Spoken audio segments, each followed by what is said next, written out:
All the while, he sits back, not even bothered that there's an entire crowd of angry people trying to attack him.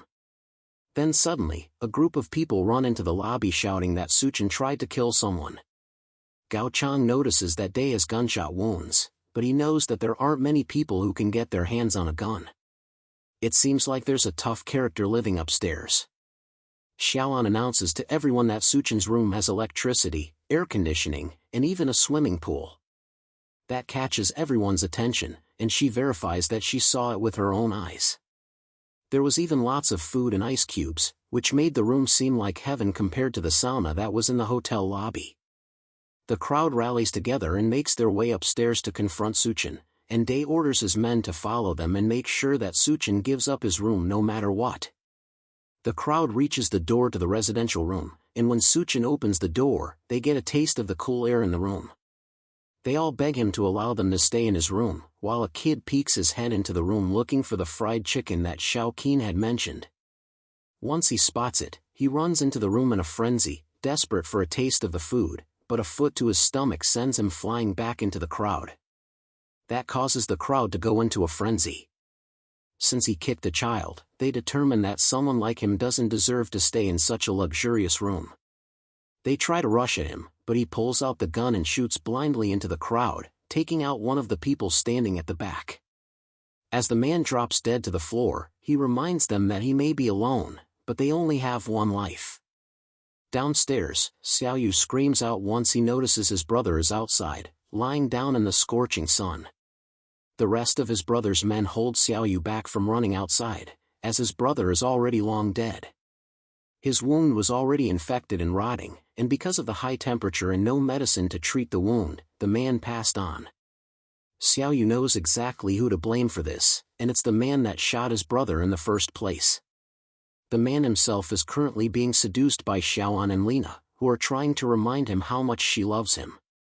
They tell him that he couldn't shoot them and that he was just trying to scare Day and his crew. They beg him to let them in, and if he does, they will do whatever he wants. He sees how desperate they are to be with him and finally decides to let them in. Before they can do so, Xiaoyu charges through them, aiming to kill Suchin and take revenge for his brother. That causes Suchin to declare that anyone who crosses his door will die, before he brings out a baseball bat and sends Xiaoyu flying with one hit. He flies back, knocking into the two women behind him and sending them all down to the ground. Now that they've seen his violence for themselves, the two girls don't want to go anywhere near him, so he tells them to get lost from his sight.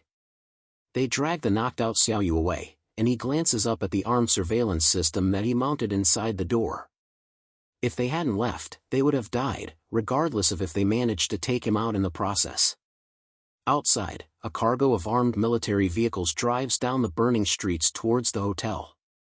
The tires have been modified into treads, and the windows have been insulated to make sure that the rescue team can survive the journey to the hotel and back.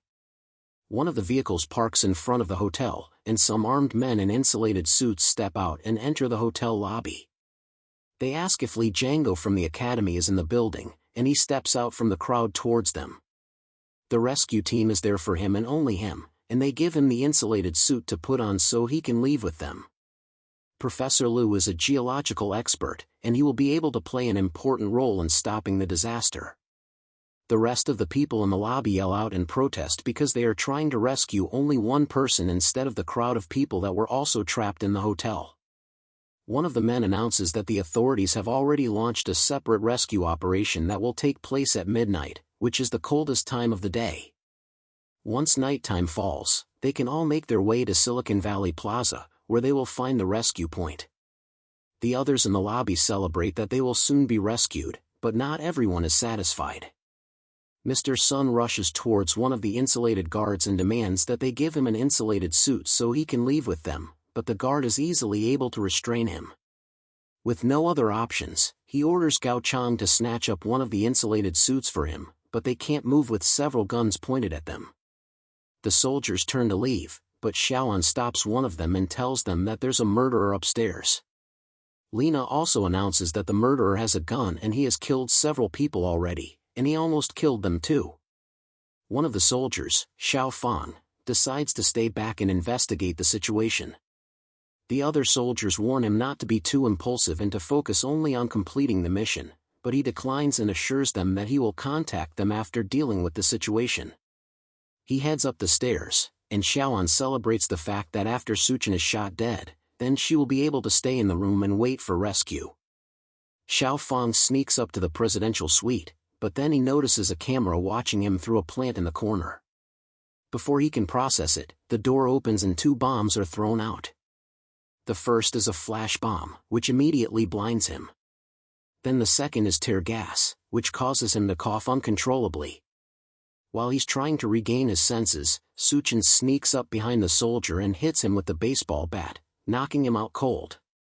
He wakes up a little while later tied to a chair and still feeling the effects of the gas and the blow to his head, and the first thing he notices is that the place is very cool. Then he sees Suchin looking at his military ID while holding his gun. He also realizes that he has been stripped down to his underwear, and all his armor has been taken as well.